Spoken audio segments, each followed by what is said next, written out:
Shalom, Bapak dan Ibu, saudara-saudari yang dikasihi dalam Tuhan Yesus Kristus. Hari ini Selasa 12 Agustus 2025, saya Pendeta Hendro Seljatem mengajak Anda untuk mengikuti renungan harian dikeluarkan Sinode Gereja Kristen Oikumene di Indonesia dengan berpedoman pada pola pembacaan Alkitab 4M, yaitu menerima, merenungkan, melakukan, dan membagikan firman Tuhan. Mari kita berdoa. Bapa, di dalam nama Yesus Kristus, kami bersyukur dan berterima kasih atas kehidupan yang Tuhan anugerahkan bagi kami di hari ini. Kami mau membaca dan merenungkan kebenaran firman Tuhan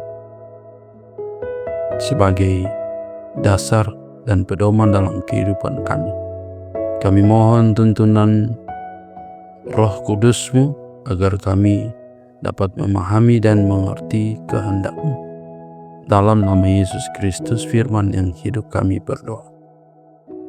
Amin. Firman Tuhan hari ini dari Mazmur 50 ayat 22b dengan tema orang yang melupakan Allah, jangan sampai dibinasakan. Mazmur 50 ayat 22b yang mengatakan, supaya jangan aku menerkam dan tidak ada yang melepaskan.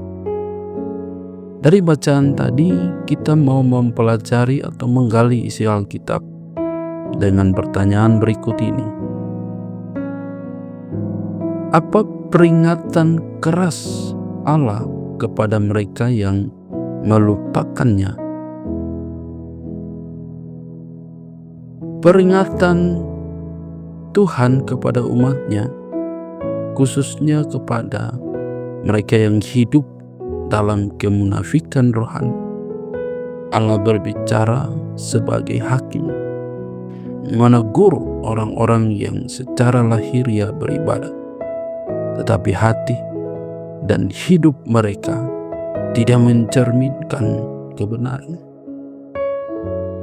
Yang kedua, apa dampak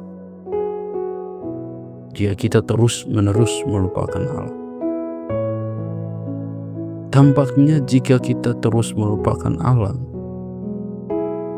hidup kita akan menjadi seperti perahu yang terombang-ambing tanpa nahkoda. Kita akan kehilangan arah, tujuan, dan damai sejahtera.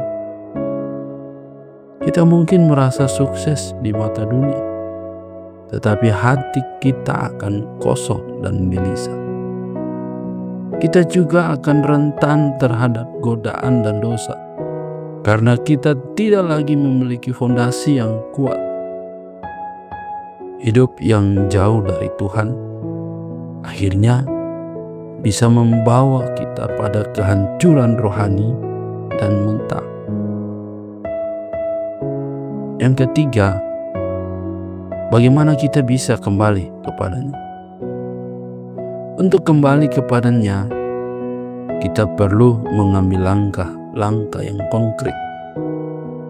Yang pertama, mulailah dengan mengakui kesalahan kita dan bertobat. Yang kedua, luangkan waktu untuk kembali membaca firman. Firman Tuhan adalah kompas yang akan membimbing kita. Yang ketiga, kembalikan kebiasaan berdoa dan membangun komunikasi yang intim dengan Tuhan. Jadikanlah Dia prioritas utama, bukan hanya pilihan terakhir. Mulailah dari hal-hal kecil, seperti mengucap syukur di pagi hari atau meminta bimbingannya sebelum memulai aktivitas.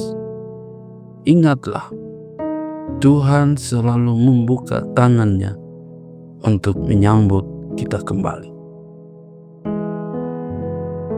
Seperti yang dikatakan dalam firman Tuhan dalam Ulangan 8 ayatnya yang ke-11. Hati-hatilah supaya jangan engkau melupakan Tuhan Allahmu dengan tidak berpegang pada perintah, peraturan, dan ketetapan yang kusampaikan kepadamu pada hari ini. Haleluya. Berdasarkan firman Tuhan dan uraiannya, apa yang menjadi komitmen kita? Yang menjadi komitmen kita adalah yang pertama, berpegang pada perintah Tuhan. Yang kedua, jadikan Tuhan sebagai prioritas utama dalam kehidupan kita saat ini. Amin. Mari kita lakukan komitmen kita. Dan kita juga perlu membagikan kebenaran hari ini kepada orang lain. Baik, mari kita tutup saat teduh kita dengan berdoa.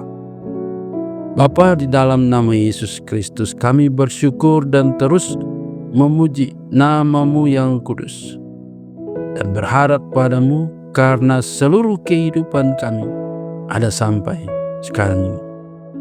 Jadikanlah seluruh hidup kami untuk menjadi teladan serta memberkati orang banyak.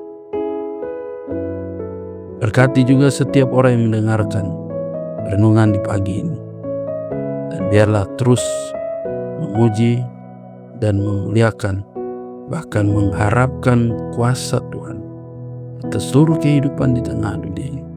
Dalam nama Yesus kami berdoa. Amin.